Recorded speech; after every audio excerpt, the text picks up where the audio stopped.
Russia Ukraine സംഘർഷം വീണ്ടും പുകയുന്നു. ഉക്രൈനിൽ നിന്നും തൊടുത്തതെന്ന് കരുതുന്ന 7 ഡ്രോണുകൾ റഷ്യ വെടിവെച്ചിട്ടു. റഷ്യയിലെ 4 വിമാനത്താവളങ്ങൾ അടിയന്തരമായി സർവീസ് നിർത്തിവച്ചിരിക്കുകയാണ്. ഉക്രൈനിൽ നടന്ന ആക്രമണത്തിൽ ഒരാൾ കൊല്ലപ്പെട്ടതായാണ് സൂചന. വിവരങ്ങളുമായി ഐസൻ ജോസ് ചേരുകയാണ്. ഐസൻ, സമാധാന ശ്രമങ്ങൾ, സമാധാന ചർച്ചകൾ ഒരു ഭാഗത്ത് തുടരുമ്പോഴാണ് ഈ സമാധാനം അകലെ എന്നുള്ള സൂചനകൾ നൽകി വീണ്ടും സംഘർഷാവസ്ഥ ഉണ്ടായിരിക്കുന്നതല്ലേ?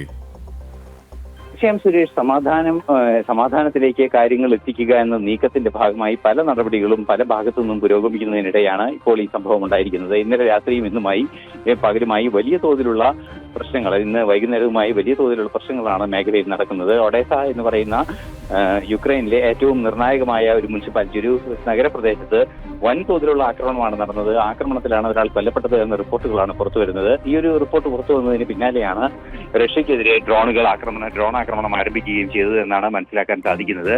297ഓളം ഡ്രോണുകൾ യുക്രൈനിലേക്ക് റഷ്യ തൊടുത്തതായാണ് റഷ്യൻ പ്രതിരോധ മന്ത്രാലയം അറിയിച്ചിരിക്കുന്നത്. അതുപോലെ 50ഓളം മിസൈലുകളും യുക്രൈനിലേക്ക് തൊടുത്തുവിട്ടു. പക്ഷേ ഈ 50 മിസൈലുകളിൽ 33 മിസൈലുകളും തകർക്കുകയും മറ്റു ഏതാണ്ട് 250ഓളം ഡ്രോണുകളും തകർത്തു എന്നാണ് അറിയിക്കുന്നത്. അത് മാത്രമല്ല 270ഓളം ഡ്രോണുകൾ തകർത്തു. പല ഡ്രോണുകളും പലയിടങ്ങളിലും പതിക്കുകയും ചെയ്തു. ഇതിന് പിന്നാലെയാണ് യുക്രൈന്റെ ഭാഗത്തു നിന്ന് മറ്റൊരു പ്രത്യാക്രമണം ഉണ്ടായത്. ഈ പ്രത്യാക്രമണത്തിൽ കൃത്യമായും 7ഓളം ഡ്രോണുകൾ റഷ്യയിലെ വിവിധ ഇടങ്ങളിൽ, പ്രത്യേകിച്ച് മോസ്കോയിലെ പ്രത്യേക ഇടങ്ങളിലേക്ക് എത്തിയെന്നാണ് മനസ്സിലാക്കാൻ സാധിക്കുന്നത്. ഇവയെല്ലാം വെടിവെച്ചിട്ടുവെങ്കിൽ കൂടി വിമാനത്താവളങ്ങളുടെ സുരക്ഷ സംബന്ധിച്ചുള്ള ആശങ്ക ഉയർന്നതിനെ തുടർന്ന് വിമാനത്താവളങ്ങളിലെ സുരക്ഷ കർശനമാക്കുന്നതിന്റെ ഭാഗമായി സർവീസുകൾ നിർത്തിവച്ചിരിക്കുകയാണ് എന്നാണ് ഇപ്പോൾ നമുക്ക് ലഭ്യമാകുന്ന വിവരം. 4 വിമാനത്താവളങ്ങളിൽ നിന്നും സർവീസുകൾ നിർത്തിവെച്ചു എന്ന റിപ്പോർട്ടുകളും പുറത്തു വരുന്നുണ്ട്.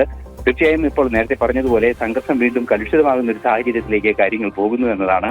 അല്പ ദിവസങ്ങൾക്ക് മുമ്പ് കടുത്ത ശൈത്യത്തെ തുടർന്ന് ഇലക്ട്രിസിറ്റി ജനറേറ്റ് ചെയ്യുന്ന കേന്ദ്രങ്ങളിലേക്ക് ആക്രമണം നടത്തരുത് എന്നൊരു ധാരണയുണ്ടായിരുന്നു.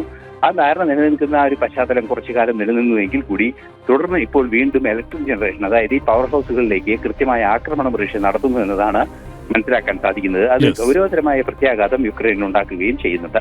സുരേഷ്, ഇന്റർനാഷണൽ ഡെസ്കിൽ നിന്നും ഐസൻ ജോസ് ആണ് വിവരങ്ങൾ നൽകിയത്.